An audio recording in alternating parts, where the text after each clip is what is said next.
Academy के इस lecture में आपका बहुत बहुत स्वागत है।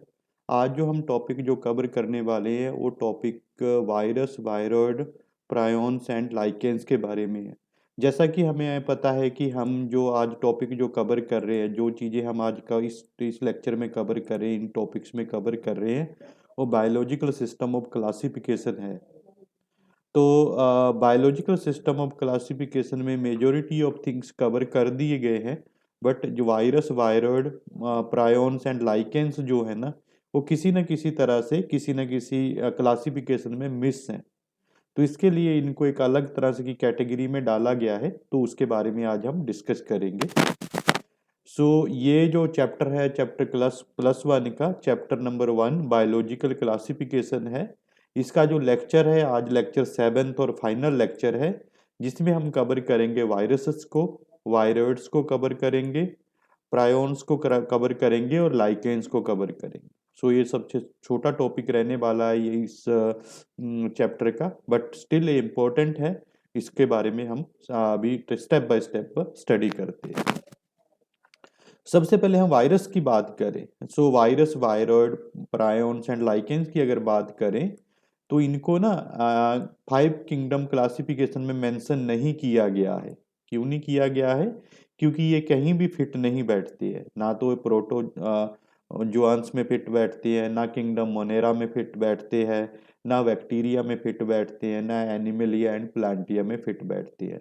एक अलग तरह की कैटेगरी है जो इन 5 किंगडम क्लासिफिकेशन में कहीं पे भी फिट नहीं बैठती हैं। इसलिए यहाँ पे इसको हम अलग से डिस्कस करने वाले, अलग से डिस्कस कर रहे हैं। वायरस, वायरॉइड एंड प्रायोन्स ये जो है ना, ये नॉन सेलुलर ऑर्गेनिजम्स होते हैं। ये सेल से नहीं बने होते, इसको ऑर्गेनिज्म कहना भी गलत रहेगा। सबसे पहले हम वायरस की बात करें, वायरॉइड की बात करें और प्रायोन्स की बात करें ना, इनकी जो विशेषता है, इनकी खासियत है, नॉन सेलुलर होते हैं। नॉन सेलुलर, आपको ध्यान रखना है, ये तीनों ही नॉन सेलुलर है। यहाँ पे आप ध्यान रखेंगे लाइकेंस को यहाँ पे इंक्लूड नहीं किया गया है, यहाँ सिर्फ वायरस, वायरॉइड एंड प्रायोन्स को ही इंक्लूड किया गया है। ये तीनों ही नॉन सेलुलर है, इसलिए हम इसको ट्रूली लिविंग ऑर्गेनिज्म नहीं बोलते हैं। Not a true living organism, okay.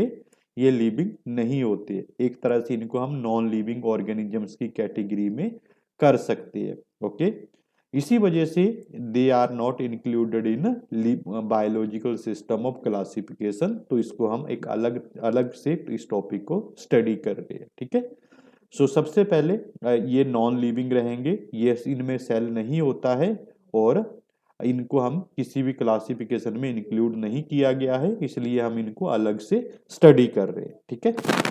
अगर हम वायरसेस की बात करें ना, तो वायरस क्या है?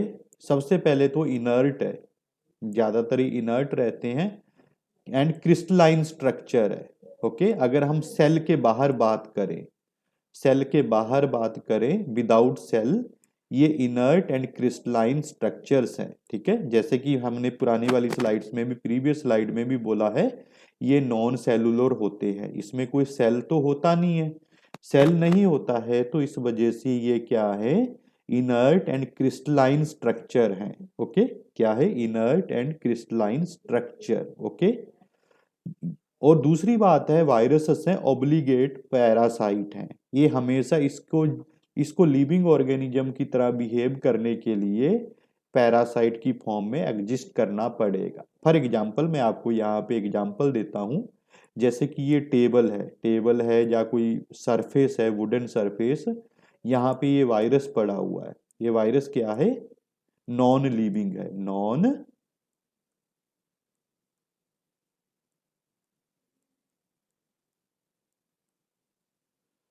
नॉन लिविंग है, ओके। ये टेबल की सरफेस पे जो ये वायरस पड़ा हुआ है, जिसको मैं एरो के साथ दिखा रहा हूं, ये नॉन लिविंग ऑर्गेनिज्म है, ओके। नॉन लिविंग ऑर्गेनिज्म है, बट जब ये वाला वायरस किसी सेल के कांटेक्ट में आता है, लेट्स से ये एक सेल है, सेल के अंदर न्यूक्लियस भी होगा, न्यूक्लियस के अंदर डीएनए होगा। जब ये सेल के कांटेक्ट में आता है, तो ये वायरस क्या करता है? सेल को क्या कर देगा? इन्फेक्ट। इन्फेक्शन क्रिएट कर देगा सेल को। ओके, जब सेल को इन्फेक्ट किया तो ये वायरस सेल के अंदर चला जाएगा, ऐसे करके अब ये वायरस कहाँ आ गया, सेल के अंदर चला गया है। सो सेल के अंदर जाने के बाद में अब जो ये सेल है, सेल के अंदर किस तरह से बिहेव करेगा, ये पैरासाइट की फॉर्म में बिहेव करेगा। Okay, and inside the cell जो ये वायरस है लिविंग ऑर्गेनिज्म की तरह भी बिहेव करेगा। ओके,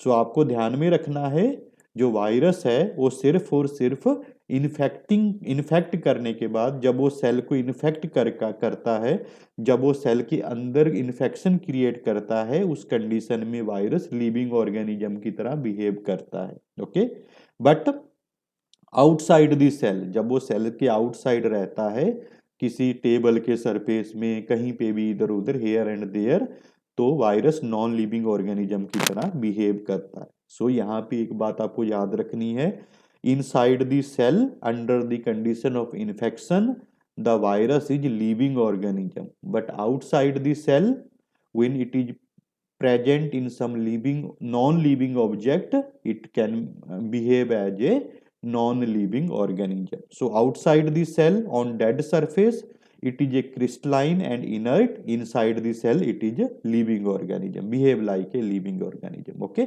that's why इसको हम बोलेंगे obligate parasite. Okay, clear?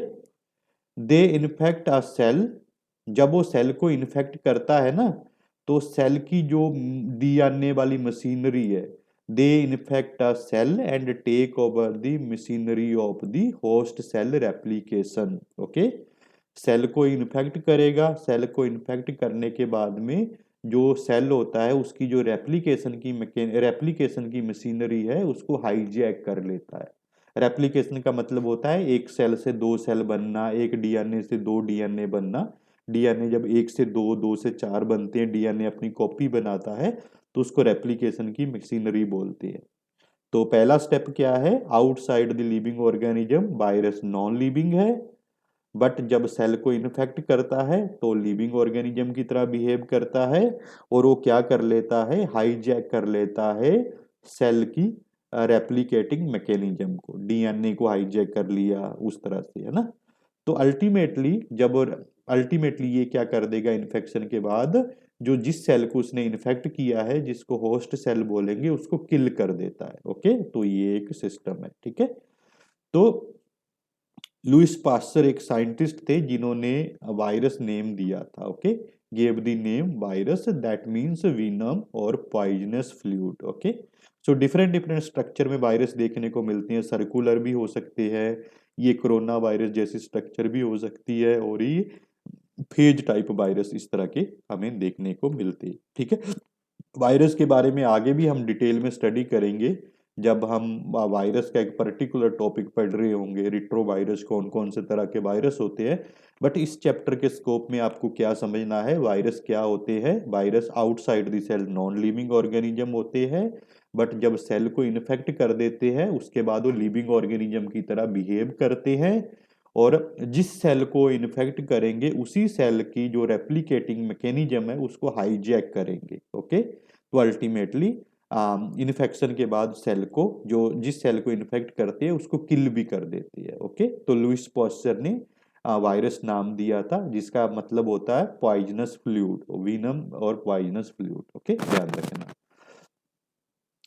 सो वायरस की जो डिस्कवरी है ना वो काफी पहले की है, 1892 में वायरस को डिस्कवर किया गया था। ये साइंटिस्ट का नाम है, इसको आप, मैं अंडरलाइन कर रहा हूँ, इसको बड़े ध्यान से आपको याद रखना है, आबेनस्काई। ओके, इसको आपको ध्यान रखना है, एमसीक्यू में क्वेश्चन आ सकता है भी, वायरस की डिस्कवरी कितनी की थी और कब की थी, 1892।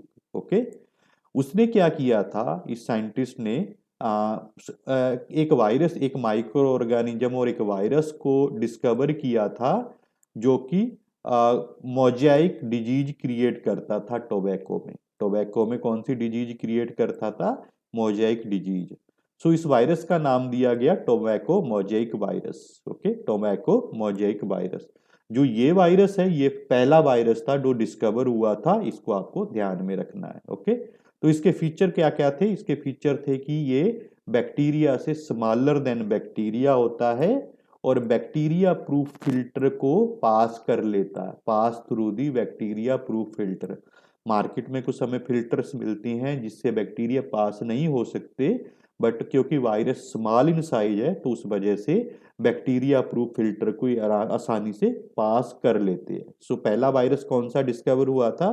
Tobacco Mosaic virus. इसका साइज बैक्टीरिया से कम था, इस वजह से बैक्टीरिया प्रूफ फिल्टर को ये क्रॉस कर सकता था। ओके, एवंस्काई एक साइंटिस्ट थे, डीजे एवंस्काई, जिन्होंने इस बैक्टीरिया वायरस को ढूंढा था। ये 3-4 चीजें आपको बड़े ध्यान से बड़े अच्छे से समझनी है। ओके, उसके बाद आ गया वायरस को समझने के बाद जो नेक्स्ट है वायरोइड। वायरोइड क्या होते हैं? वायरोइड जो है इन्फेक्शियस एजेंट है, ये भी नॉन लिविंग है वायरस की तरह, ये भी इन्फेक्शियस एजेंट हैं जिनकी structure free and low molecular weight RNA की फॉर्म में होती है। ओके, सो ये इन्फेक्शियस एजेंट है, किससे मिलके बने होते हैं? Free and low molecular weight RNA. Okay, and इसमें प्रोटीन की कोटिंग नहीं होती है। वायरस में आपको प्रोटीन की कोटिंग देखने को मिलेगी, बस वायरोइड में आपको प्रोटीन की कोटिंग नहीं देखने को मिलेगी। ठीक है, सो इसमें एक मेजर, इसमें क्या होता है? लो मॉलिक्यूलर वेट आरएनए होते हैं। Okay, clear? तो उसके बाद अगर हम बात करें स्मॉलर देन वायरस, इसका जो साइज है वायरस से भी स्मॉल होता है। ओके, जैसे वायरस मैंने बताया था कि जो वायरस है उसका जो साइज है बैक्टीरिया से स्मॉल होता है, बट वायरोइड का साइज वायरस से भी स्मॉल होता है। ओके, इसको डिस्कवर किया गया था 1971 में टीओ डाइनर ने। ओके, टीओ डाइनर ने 1971 में वायरोइड को डिस्कवर किया गया था। ओके, सो उसको क्या मिला था? उसको एक वायरोइड मिला था जो potato spindle tubular disease create करता था। Potato spindle tuber disease. Okay, ध्यान रखना। सो ये देखने को आपको इस तरह से मिलेगा, देखने को मिलेगा, और माइक्रोस्कोपी में आपको इस तरह से हमें हल्का फुल्का देखने को मिलेगा। और इसका जो साइज है बैक्टीरिया से तो छोटा है ही है, वायरस से भी छोटा है। और ये किससे बना है? ये लो मॉलिक्यूलर वेट आरएनए से बना हुआ है। ठीक है, ये आपको ध्यान में रखना है। प्रायोन्स, आगे हम प्रायोन्स की बात करें तो ये क्या होते हैं? अबनॉर्मली फोल्डेड प्रोटीन्स होते हैं। Abnormally folded protein can cause infection and responsible for many neurological disease. Okay, neurological मतलब ब्रेन से रिलेटेड डिजीज के इन्फेक्शन के लिए रिस्पॉन्सिबल है। और ये है क्या है? प्रोटीन है, बट अबनॉर्मली फोल्डेड प्रोटीन्स हैं। ओके, प्रोटीन की फोल्डिंग क्या होती है, किस तरह से फोल्डेड रहते हैं, इसके बारे में हम नेक्स्ट किसी लेक्चर में स्टडी करेंगे। बट यहाँ पे आपको ध्यान में रखना है कि जो प्रायोन्स होते हैं प्रोटीन से मिलके बनते हैं, बट ये अबनॉर्मली फोल्डेड प्रोटीन्स होते हैं। और इन्फेक्शियस भी हो सकता है। किस तरह की इन्फेक्शन क्रिएट कर सकता है? Neurological infection. न्यूरोलॉजिकल इन्फेक्शन का मतलब ब्रेन से रिलेटेड। ओके, न्यूरॉन ब्रेन को बोलते हैं ना। They are smaller, their size is smaller than virus. ये आपको ध्यान में रखना है, इसका जो साइज है वायरस से भी आपको स्मॉल देखने को मिलेगा। ओके, सो ये बहुत सारी डिजीजेस के लिए रिस्पॉन्सिबल रहते हैं, जैसे कि वोवाइन स्पंजिफॉर्म इंसेफेलोपैथी। ये एक डिजीज है जो कि हमें प्रायोन से प्रायोन की इन्फेक्शन के कारण होती है। बोवाइन स्पंजिफॉर्म इंसेफेलोपैथी, BSE भी इसको बोलते हैं। ओके, इसका जो कॉमन नेम है mad cow disease. Okay, mad cow disease. Okay, so ये आपको देखने को मिलेगी। सो इस कंडीशन में, ये जो कंडीशन है किसके कारण होती है, किसकी इन्फेक्शन के कारण होती है? प्रायोन्स के इन्फेक्शन के कारण होती है। Okay, so similar to this BSE disease, similar to this disease, human beings में भी प्रायोन कुछ इसी तरह की डिजीज क्रिएट करते हैं, जिस डिजीज का नाम है CR जॉब्को disease. Okay, CR Jakob disease. Okay, CR Jakob disease. ये जो डिजीज है ह्यूमन बींग्स में होती है। ये डिजीज बोवाइन स्पंजिफॉर्म इंसेफेलोपैथी की तरह की डिजीज है। एक न्यूरोलॉजिकल डिजीज है जो प्रायोन से ह्यूमन इन्फेक्शन में देखने को मिलती है। ठीक है, आपको ध्यान में रखना है इन दोनों डिजीज के बारे में। ये दोनों डिजीजेस के रिस्पॉन्सिबल फैक्टर क्या है? प्रायोन्स। ओके, ध्यान रखना। सो अगर मैं प्रायोन की स्ट्रक्चर की बात करूं तो ये प्रोटीन से मिलके बना है, ऐसा ऐसा आपको देखने को मिलेगा। मैं हाईलाइट कर रहा हूं यहाँ पे एरो के साथ। और ये एनिमल्स में और ह्यूमन बींग्स में न्यूरोलॉजिकल डिजीजेस क्रिएट करते हैं। इंसेफलोपैथिक, स्पेशल तरह की इंसेफलोपैथिक डिजीज क्रिएट करते हैं जो कि न्यूरोलॉजिकल डिजीज है। ओके, सो इम्पोर्टेंट है, तो ये आपको ध्यान में रखना है। कौन सी डिजीज, दो डिजीज जो मैंने एग्जांपल आपको यहाँ पे बताई हैं, और इसका रीजन क्या होता है? प्रायोन्स, जो कि प्रोटीन्स होते हैं अब नॉर्मली फोल्डेड। Okay, clear. उसके बाद आ जाते हैं लाइकेन्स के बारे में। लाइकेन्स के बारे में हम ऑलरेडी एक बार डिस्कस कर चुके हैं, बट यहाँ पे इसको इसलिए रखा गया है क्योंकि ये सिम्बायोटिक एसोसिएशन दिखाते हैं अलगी और फंजाई में। Okay, this is the symbiotic association of algae and fungi. जैसा कि अलगी और फंजाई एक दूसरे के साथ मिलके रहते हैं। अलगी फंजाई के लिए थोड़ा हेल्प करती है, फंजाई अलगी को थोड़ा हेल्प करती है, दोनों एक साथ रहते हैं, एक दूसरे को हेल्प करते हैं। ओके, सो इसमें जैसा कि लाइकेंस में दो पार्ट्स होते हैं, पहला पार्ट अलगी है और दूसरा पार्ट फंजाई है। जो इसमें अलगी और अलगल पार्ट होते हैं ना, उसको फाइकोबायोन्ट बोलती है। ओके, अगर आपको एमसीक्यू में क्वेश्चन आ गया कि फाइकोबायोन्ट क्या है, तो algal component in lichen. Okay, जो ये अलगल कंपोनेंट इन लाइकेन है ऑटोट्रोपिक होता है, क्योंकि अलगी में फोटोसिंथेटिक पिगमेंट्स होते हैं, ये फूड बना सकती है। ओके, उसके साथ साथ जो फंगल कंपोनेंट होते हैं वो उसको माइकोबायोन्ट बोलते हैं, ये हेट्रोट्रोपिक होते हैं। कहने का मतलब फंगल कंपोनेंट जो है वो फूड के लिए अलगल कंपोनेंट पे डिपेंड करता है। ठीक है, तो ये सिम्बायोटिक कैसे होगा, इसमें सिम्बायोटिक रिलेशनशिप कैसे होगा? वो इस तरह से होगा कि जो अलगल कंपोनेंट है, जो अलगी है और अलगल कंपोनेंट है, वो क्या करती है? वो प्रिपेयर करती है फूड फॉर फंजाई। ये यहाँ पे आप देखोगे ना, अलगल कंपोनेंट और algae prepare food for fungi. Okay, and fungi क्या करती है? Fungi provide shelter and absorb mineral nutrients for algae. Okay, fungi क्या करते हैं? Fungi provide shelter and absorb mineral and nutrient and water for its partner. इसका partner कौन है? अलगी। Okay, तो इसको मैं ऐसे बोलूंगा, अलगी का काम है फूड प्रिपेयर करना, फंजाई का काम है शेल्टर प्रोवाइड करना, मिनरल प्रोवाइड करना और वाटर वगैरह प्रोवाइड करना। ठीक है, जैसे घर में रहते हैं ना हस्बैंड वाइफ, तो वाइफ का काम होता है फूड वगैरह प्रिपेयर करना, तो सेम यहाँ पे अलगी कर रही है फूड वगैरह प्रिपेयर करने का काम। और फंजाई जो हस्बैंड रहते हैं जॉब करना, इधर उधर से मिनरल्स वगैरह, इधर उधर से मटेरियल गैदर करना, शेल्टर वगैरह प्रोवाइड करना, वो सेम काम है फंजाई का। यहाँ पे फंजाई शेल्टर वगैरह प्रोवाइड करते हैं ना। और इसकी एक इम्पोर्टेंट खासियत है ना, ये गुड पोल्यूशन का गुड इंडिकेटर है।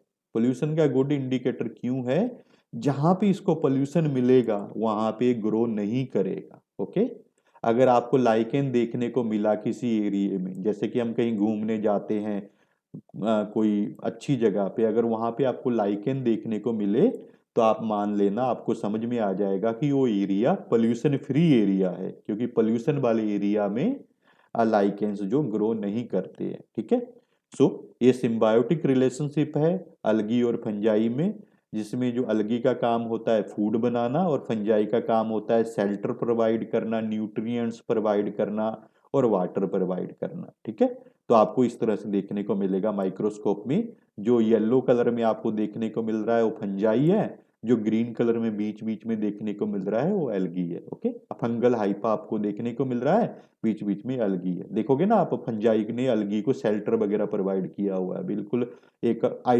कंजर्व्ड आइसोलेटेड एनवायरनमेंट में रखा हुआ है। तो ये लाइकेंस रहती है। ओके, सिम्बायोटिक रिलेशनशिप है, आपको ध्यान रखना है। तो इसी के साथ ये एक छोटा सा टॉपिक था, ये अपना टॉपिक कंप्लीट होता है। होपिंग कि आपको ये पूरा का पूरा चैप्टर समझ में आया होगा। अगर आपने प्रीवियस लेक्चर्स को नहीं कवर किया है, नहीं स्टडी किया है, तो आप पहले प्रीवियस लेक्चर को जाके देख सकते हैं। उसके बाद अगर इस लेक्चर में आप आएंगे तो इस लेक्चर को आपको अच्छे से समझ में आएगा।